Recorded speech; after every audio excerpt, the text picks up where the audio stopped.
இதுல இருக்கிற பொருள் எல்லாம் கொடுங்க. மா டைப்பர் ஒன்னு, வைப்ஸ் ஒன்னு, ட்ரை ஷீட் ஒன்னு, ஸ்வெட்டர் ஒன்னு, பேபி பெட் ஒன்னுமா. ட்ரை ஷீட் ஒன்னா ரெண்டாப்பா? ஒண்ணுமா. சரி.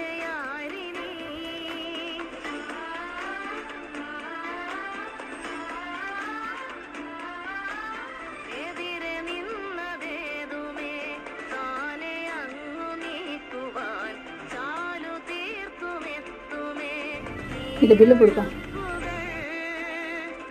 A few moments later. 1300 ரூபாய் ஆச்சு. ஹலோ, இதெல்லாம் முன்னாடியே சொல்ல மாட்டீங்களா? வைங்க ஃபோனு. சாரிக்கா, இதெல்லாம் ஆன்லைனில் இப்போ தான் ஆர்டர் போட்டாங்களாம். தப்பாக நினச்சிக்காதீங்க. வரேங்க்கா. என்னம்மா நீ ஃபர்ஸ்ட் கஸ்டமரே எப்படி ஆயிடுச்சு? டெய்லி இந்த மாதிரி கஸ்டமர் வந்துட்டு போயிட்டு தான் இருக்காங்க. இவங்க எல்லாம் ஒரு நிமிஷம் கூட நம்ம நிலைமையில இருந்து யோசிக்க மாட்டேங்கிறாங்களே. சரி விடு. அம்மா அவங்களுக்கு கேட்டு பாருங்க, அவங்களுக்கு நிறைய தெரிய சான்ஸ் இருக்கு அப்படின்னு நான் சொல்றேன். ஒரு நிமிஷம் இங்க வாயா. ஆமா, போன மாசம் ஒரு பொண்ணு நீ வேலைக்கு சேர்த்து விட்டல, அந்த பொண்ணு ஞாபகம் இருக்கா? அந்த பொண்ணு எனக்கு ரொம்ப தெரியுமா. நானும் அவளும் ரொம்ப க்ளோஸ் ஃப்ரெண்ட். எனக்கு தெரியாம அவ ஒண்ணு பண்ண மாட்டேன், அவளுக்கு தெரியாம நான் ஒண்ணு பண்ண மாட்டேன். நேற்று 12 மணி வரைக்கும் நாங்க 2 பேரும் பேசணும். எது பண்ணாலும் பிளான் பண்ணி பண்ணுவோம். சரி வா, போலீஸ் ஸ்டேஷன் போலாம். ஏன் நீங்க கூட்டிட்டு வந்து விட்டீங்களே ஒரு பொண்ணு, அவங்க கடையில இருந்து 3 லட்சம் ரூபாய் ஆல்ரெடி போட்டுன்னு போயிருக்காங்க. உங்களை கூட்டிட்டு போகாம வேற யாரை கூட்டிட்டு போகுது? அக்கா, அந்த பொண்ணு ஊருக்கு புதுசு வேலைக்கு ஆயிடுச்சுன்னு சேர்த்து விட்டாங்க. எதுங்க மோன இருக்குன்ட்டுன்னு நான் பேசி விட்டேன். அதை போய் சீரியஸா எடுத்துனீங்க. போலீஸ் ஸ்டேஷனுக்கு வந்து எதுக்கு மொழியா பேச? நீ வா. அக்கா, நான் தெரியாம பேசுறேங்க, என்ன விட்டுருங்கக்கா. அக்கா விட்டுருங்கக்கா.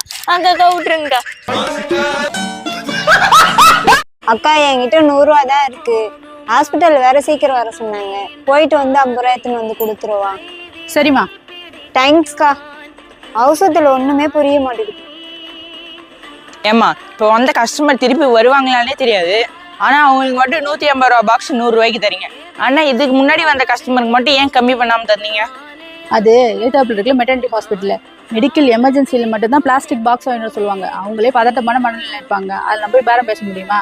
முன்னாடி தரமாட்டேன்னு சொன்னது பிசினஸ், இது மனிதாபிமானம். அதனால தான் கொடுத்துட்டேன். சரிம்மா. அக்கா, பில்லு. கடையவே இப்பதான் திறந்தேன், அதுக்குள்ள கலெக்ஷனா? 2000 ரூபாய் பேலன்ஸா? மதியானம் வந்து வாங்கிக்கிறீங்களா? மதியானம் வேற ரூட்டுக்கா. பில்லை இன்னைக்கே முடிக்க சொன்னாங்க. அப்படியா? காசு வர இல்லையே. அம்மா ஒரு நிமிஷம். A few moments later. இந்தாங்கம்மா 2000 ரூபாய். ஃபர்ஸ்ட் இதை கொடுத்து பில்லை முடிக்கிற வேலையை பாருங்க. இந்தாடா, இதோட பில்லு முடிஞ்சிருச்சே. எதுப்பா 2000 ரூபா? அம்மா நீங்க காசு கொடுப்பீங்களே, அதெல்லாம் நான் சேவிங்ஸ்ல போட்டு வச்சிருந்தேன். அதுக்காக சேவிங்ஸ் கொண்டு வந்து கொடுக்க சொன்னாங்களா? நம்மளுக்கு அவசரத்துல உதவாத காசு எதுக்குமா நம்மளுக்கு?